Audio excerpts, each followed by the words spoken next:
Hello friends, welcome to Arsal learning. आज हम बात करेंगे हार्ट के बारे में। ये ह्यूमन हार्ट है, तो इसमें आपको पहले तो स्ट्रक्चर ऑफ हार्ट के बारे में बताएंगे।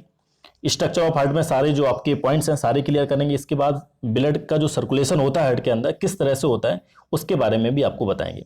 तो चलिए एक एक करके समझते हैं। पहले स्ट्रक्चर ऑफ हार्ट के बारे में समझते हैं। बात करते हैं कि हार्ट क्या है। एक मस्कुलर ऑर्गन है जो कि डबल मेम्ब्रेन से क्या होता है, इनक्लोज रहता है। डबल मेम्ब्रेन की बात करें, ये आप देख रहे हैं इसके चारों तरफ क्या है, एक मेम्ब्रेन है। इसको बोला जाता है पेरिकार्डियम। क्या बोला जाता है? Pericardium membrane. ये डबल मेम्ब्रेन होती है, इसका नाम है पेरिकार्डियम मेम्ब्रेन। आपको याद रखना है पेरिकार्डियम मेम्ब्रेन। इसके बाद देखिएगा ये क्या है, पेरिकार्डियम मेम्ब्रेन है। तो इस पेरिकार्डियम मेम्ब्रेन में क्या होता है, फ्लूइड भरा हुआ होता है। फ्लूइड रहता है जिसका नाम है पेरिकार्डियल फ्लूइड। क्या है? Pericardial fluid. अब ये फ्लूइड है, क्या वर्क करता है? प्रोटेक्ट करने का वर्क करता है। जैसे कि कहीं हमको चोट लग जाती है, कोई अगर पंच वगैरह मारता है ना, या गिर जाते हैं, तो क्या है कि आपको शॉक लगता है, जर्क लगता है।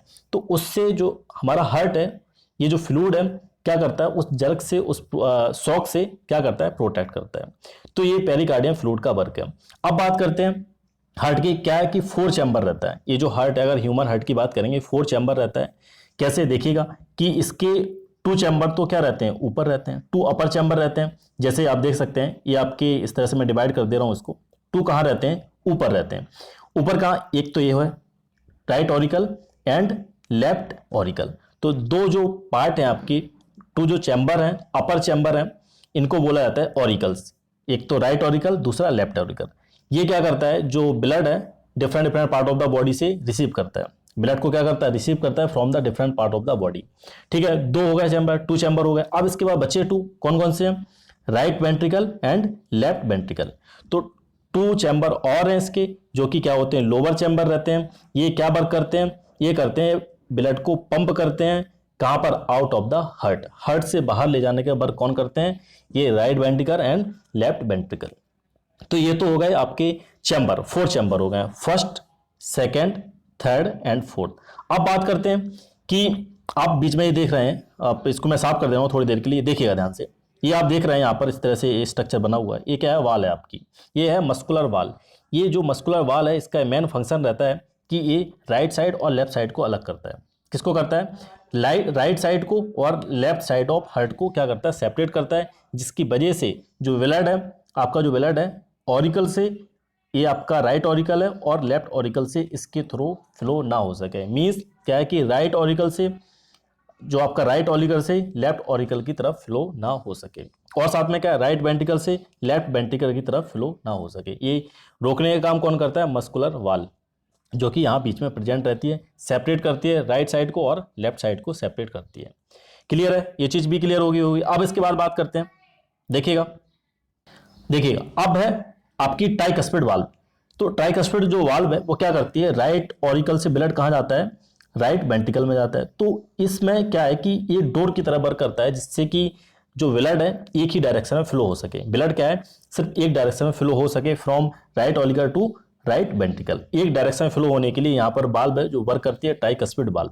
सेम यहाँ पर बाइकस्पिड वाल्व होती है, जो कि क्या करती है, जो ब्लड को लेफ्ट ऑरिकल से लेफ्ट वेंट्रिकल की तरफ फ्लो होने में हेल्प करती है। सिर्फ ये डोर की तरह वर्क करता है, जो कि एक डायरेक्शन में खुला हुआ होता है। साथ में बोल सकते हैं कि अपोजिट फ्लो होने में क्या करता है, रोकता है। अपोजिट फ्लो नहीं होने देता है क्या? Bicuspid valve and tricuspid valve. तो ये सारे आपके क्या थे, स्ट्रक्चर के पॉइंट थे। अब जो बची हुई स्ट्रक्चर्स हैं, जो के पॉइंट्स हैं, उनको मैं आगे चल के क्लियर करूंगा इसमें सर्कुलेशन ऑफ ब्लड। तो देखिएगा सर्कुलेशन ऑफ ब्लड में, इसको भी समझिएगा ध्यान से।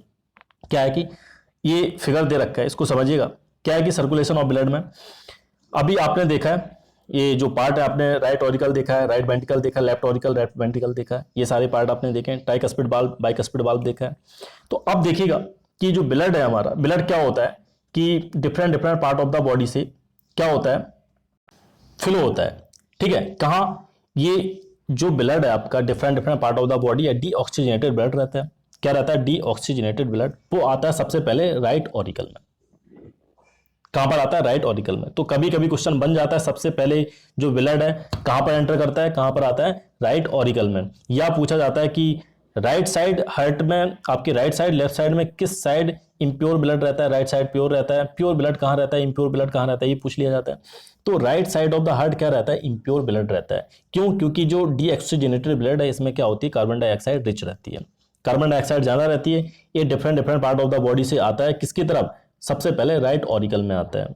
किसके थ्रू, बीना कावा। ये दो तरह के बीना कावा होते हैं, सुपीरियर बीना कावा, आप इनका नाम याद रखिएगा। सुपीरियर बीना कावा क्या है, सुपीरियर बीना कावा, और इंफीरियर बीना कावा। तो सुपीरियर बीना कावा क्या है कि interior part of the body होते हैं उनसे ब्लड लेके आते हैं, और इंफीरियर बीना कावा क्या रहता है, पोस्टीरियर जो पार्ट है ना बॉडी की वहां से ब्लड लेके आता है। तो आप इन दोनों का नाम याद रखिएगा, सुपीरियर बीना कावा एंड इंफीरियर बीना कावा। ये दो आप बीना कावा याद रखिएगा। इनके थ्रू ब्लड आता है सबसे पहले किसमें, राइट ऑरिकल में, जो कि डीऑक्सीजनेटेड ब्लड रहता है। इसमें कार्बन डाइऑक्साइड की जो क्वांटिटी है वो मैक्सिमम रहती है। अब इसके बाद राइट ऑरिकल में आ गया, राइट ऑरिकल के बाद राइट वेंट्रिकल में जाएगा through tricuspid valve, tricuspid valve के थ्रू राइट वेंट्रिकल में जाएगा। अब इसके बाद ब्लड फ्लो होता है कहां पर जाता है, लंग्स पर, थ्रू द पल्मोनरी आर्टरी। तो पल्मोनरी आर्टरी के थ्रू कहां पर पहुंचता है, ये लंग्स में पहुंचता है।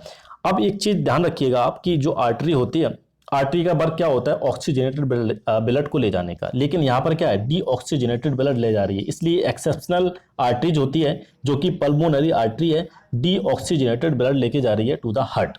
हार्ट पे क्या होता है, अब यहाँ पर ऑक्सीजन कार्बन डाइऑक्साइड का एक्सचेंज होता है। तो क्या होता है, लंग्स पे जो कार्बन डाइऑक्साइड है वो क्या हो जाती है, रिमूव हो जाती है, ऑक्सीजन ब्लड टेक कर लेता है और फिर से फ्लो होना स्टार्ट कर देता है। और कहाँ जाता है, लेफ्ट ऑरिकल में। लेफ्ट ऑरिकल में जाता है किसके थ्रू, पल्मोनरी बीन के थ्रू। अब ये जो वीन है, बीन आपकी क्या रहती है, बीन जैसा मैंने बताया था ऑक्सीजनेटेड ब्लड लेके जाती है।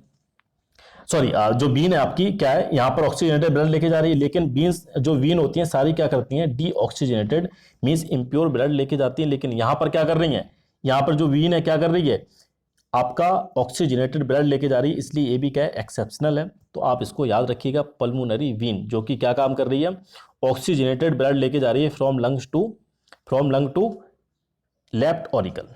अब लेफ्ट ऑरिकल में आ गया, फिर इसके बाद लेफ्ट ऑरिकल के बाद लेफ्ट वेंट्रिकल में जाता है थ्रू बाइकस्पिड वाल्व। तो बाइकस्पिड वाल्व के थ्रू कहाँ जाता है, लेफ्ट वेंट्रिकल में जाता है। लेफ्ट वेंट्रिकल से क्या है, ओर्टा में जाता है। ओर्टा क्या है, एक आपकी आर्टरी है, मेन आर्टरी है जो कि ब्लड को ले जाने का काम करती है। अब ये फर्दर डिवाइड हो जाती है, मैनी स्मॉल आर्टरीज में डिवाइड हो जाती है। तो वो आर्टरीज है, आर्टरीज ब्लड को लेके जाती है different part of the body. ये ब्लड होता है आपका ऑक्सीजनेटेड ब्लड होता है। अब different part of the body पहुंच गया, आपने कैपिलरीज का भी नाम सुना होगा। तो कैपिलरीज क्या करती हैं, जो सारी सेल्स हैं बॉडी की, सभी सेल्स के अंदर ब्लड को ले जाने का काम करती हैं। ब्लड सारी सेल्स में पहुंच गया और जो आपका ब्लड है उसमें क्या है, ऑक्सीजन है, जो न्यूट्रिएंट्स हैं वो डिलीवर्ड हो जाते हैं सभी सेल्स को। इसके बाद जो सेल्स है, सेल्स का जो कार्बन डाइऑक्साइड है, वेस्ट मटेरियल, उनको कलेक्ट करता है, फिर से ब्लड क्या हो जाता है, डीऑक्सीजनेटेड हो जाता है। फिर से यही प्रोसेस सेम चलती रहती है, यही प्रोसेस कंटिन्यूसली मूव होती रहती है, चलती रहती है, ब्लड का सर्कुलेशन होता रहता है। ठीक है, तो आप इसका ओवरव्यू देख सकते हैं कि सबसे पहले जो ब्लड है हमारा बॉडी के सारे पार्ट से कहाँ पर आता है, राइट ऑरिकल में आता है ना। यहाँ से आप देख सकते हो टू द जो बॉडी पार्ट है, बॉडी पार्ट से सारा कहाँ पर, राइट ऑरिकल में आता है। फिर राइट वेंट्रिकल में आता है through tricuspid valve, tricuspid valve से फिर लंग्स में पहुंचता है बाई पल्मोनरी आर्टरी। फिर पल्मोनरी आर्टरी से कहाँ पर, पल्मोनरी आर्टरी से लंग्स में पहुंचा। फिर इसके बाद पल्मोनरी बीन से कहाँ पर जाता है, लेफ्ट ऑरिकल में जाता है। लेफ्ट ऑरिकल से बाइकस्पिड वाल्व के थ्रू लेफ्ट वेंट्रिकल में जाता है। फिर सारा पूरी की पूरी बॉडी में पहुंच जाता है, एक एक पार्ट में पहुंच जाता है। फिर यही प्रोसेस कंटिन्यूसली चलती रहती है। ठीक है, तो ये तो था circulation of blood and heart के बारे में स्ट्रक्चर। और बाकी अगर आपको पूरा अच्छे से पढ़ना है, पूरा हार्ट के बारे में, पूरा जो सर्कुलेटरी सिस्टम के बारे में पढ़ना है, ब्लड के बारे में पढ़ना है, ब्लड वेसल्स के बारे में पढ़ना है, तो आप जो सर्कुलेटरी सिस्टम का जो चैप्टर है मैंने अपलोड कर रखा है, आप उसको देखिएगा, काफ़ी आपको हेल्प मिलेगी। तो this is the whole analysis of this topic. अगर आपको अच्छा लगता है तो लाइक जरूर करिएगा, अगर चैनल पर नए हैं तो सब्सक्राइब भी कर लीजिएगा, साथ में बेल आइकन भी प्रेस कर लीजिएगा, जिससे कि जो भी नोटिफिकेशंस हैं आपको मिलते रहें, कोई भी आपसे मिस ना हो। Now thank you for watching.